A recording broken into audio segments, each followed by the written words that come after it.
I want you to notice things that happen in the background. There's a plaque that's on the wall. This is my ship, the Nebuchadnezzar.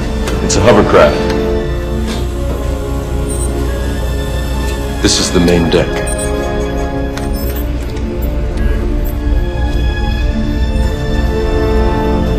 This is the core. So the ship's name is the Nebuchadnezzar. What does it say above the Nebuchadnezzar? Mark 3, number 11. Does anybody know what Mark 3:11 in your Bible says? And the Nebuchadnezzar is what? The tippy top of Babylon. And this is the name of their ship. So here's what Mark 3:11 says. And the unclean spirits, when they saw him, fell down before him and cried, saying, Thou art the Son of God. So this is the first time that he's introduced into all these people, and they have this flash across the screen. In fact, in the very end of the movie, he even dies like Jesus Christ. But where is he from? In this scene right here, he's going to start to tell you exactly where he's from and where his home is. Morning. Did you sleep? You will tonight. I guarantee it.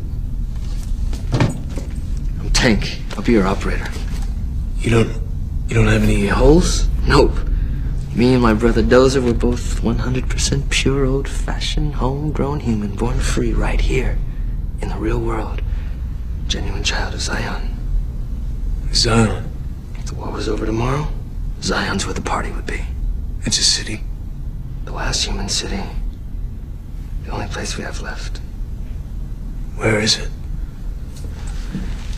Deep underground, near the Earth's core where it's still warm. So Zion is in the center of Earth where it's still warm. And that's the last human city. John 8:23 says, And they said unto him, Ye are from beneath, I am from above. Ye are of this world, I am not of this world. If you really want to spot a movie, especially some of these movies that are discussing very spiritual things, where are they always fighting for? Here. They're always fighting for Earth. Let's fix Earth. Let's rebuild Earth. When this is not our home. Here is a picture of Zion in the center of Earth. I don't know about for you guys, but this obviously does not look like the Zion that I picture in my head. When asked which Matrix scene they were most happy with and which was their favorite, they responded this. They said, if you're talking about the pill scene, this is our favorite too. Now, in this movie, there is a scene where he is given a choice, and it's this pill scene. So I want to show you this and how backwards this thinking really is. Do you believe in fate, Neo? No. Why not? Because I don't like the idea that I'm not in control of my life. I know exactly what you mean.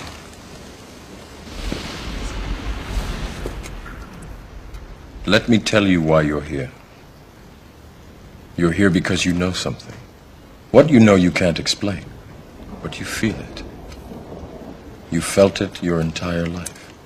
That there's something wrong with the world. You don't know what it is, but it's there, like a splinter in your mind, driving you mad. It is this feeling that has brought you to me. Do you know what I'm talking about? The Matrix? Do you want to know what it is? The Matrix is everywhere. It is all around us. Even now, in this very room. You can see it when you look out your window or when you turn on your television. You can feel it when you go to work, when you go to church, when you pay your taxes. It is the world that has been pulled over your eyes to blind you from the truth. What truth? that you are a slave, Neo. Like everyone else, you were born into bondage, born into a prison that you cannot smell or taste or touch. A prison for your mind.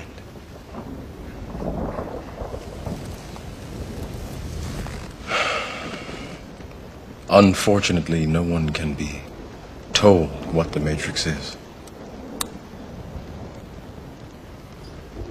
You have to see it for yourself.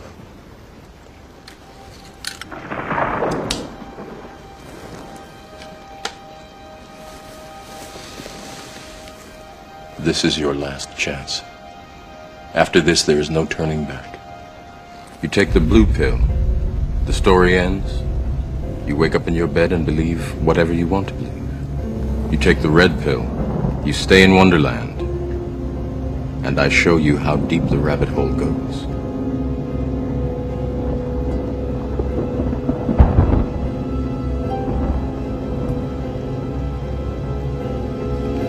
Remember, all I'm offering is the truth, nothing more. Which one did he take? The red one. What does blue signify? The law. So he's fighting against the law. The Matrix, what they're saying, is comprised of this computer program that's built up of 3 people.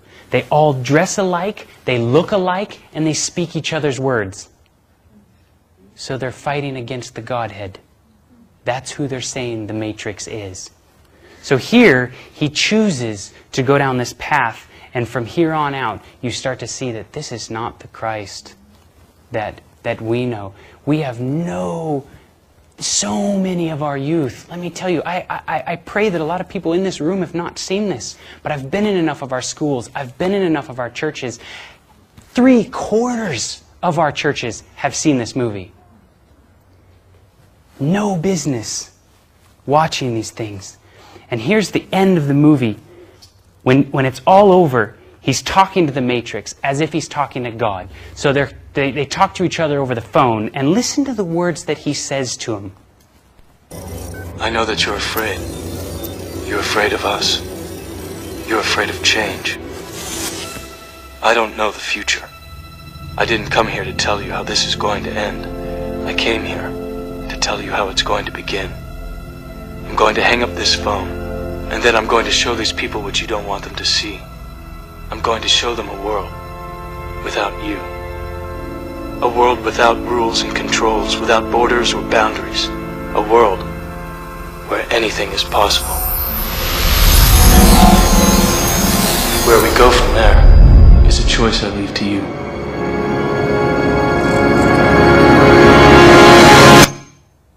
And here, he steps outside.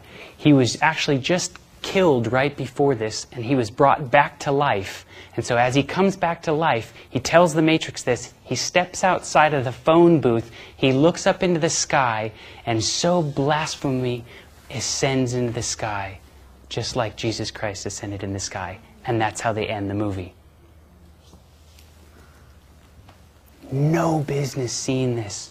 And let me tell you, I even war with showing you guys this kind of stuff. But I want you to grasp what our church is struggling with. These things that have entered into a lot of people's homes. My home, I was from a very conservative Adventist upbringing. My dad didn't even let me watch television. I watched this movie probably 20 times. Lots of kids like me have gone down this path and filled their heads with backwards thinking. Joshua 22:5 says, "But take diligent heed to do all the commandments and the law, which Moses thy servant of the Lord charged you, to love the Lord your God, and to walk in all his ways, and to keep his commandments, and to cleave unto him, and to serve him with all of your heart and with all of your soul." A lot of these things are attacking against the law. When asked if the Wachowski brothers were aware of the Gnostic themes that were involved in this movie, they said, "Do you consider that to be a good thing?" I would. So they are fully aware that it had these upside down